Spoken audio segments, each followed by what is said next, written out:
Meanwhile, I'm eating at the buffet table on my own, you know, or glass of wine in hand, sitting on the table on my own. And then obviously there is the seating plan. So married couples, engaged couples, couples who met on the way to the venue. And then there's me, you know, holding a clutch bag and a bag, you know, I guess a glass of Prosecco.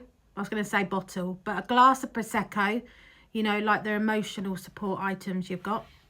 It's not sadness, it's not jealousy, it's just that weird mix of happy for them, but wondering if I'm supposed to feel something about my own life in comparison.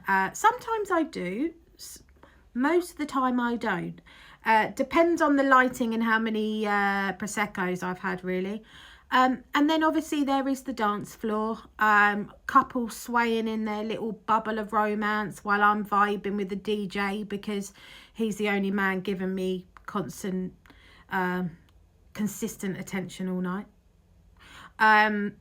People always assume being single at a wedding must be depressing. Honestly, mostly it's just awkward, really. Like being a guest star in a show where everyone else is a series regular, basically. But here's the thing that I learned. Your life isn't behind. You're not missing a deadline. You're not failing because your name isn't being printed on, you know, embossed invitations. Your story is just unfolding differently. You know, sometimes I leave a wedding feeling hopeful, like love is still real and beautiful and worth waiting for. Other times I leave thinking, right, I'm buying a dog. Both are valid.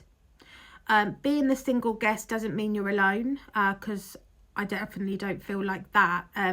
It just means you're still becoming. It means you show up for your friends, for their milestones, for joy that isn't just your own.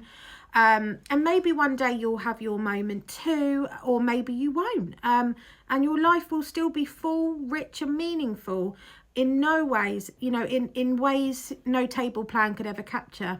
So if you're always a single friend at everyone's wedding, you are not the odd one out. You are just on your own timeline, and you're allowed to enjoy the celebration without it turning into a comparison game.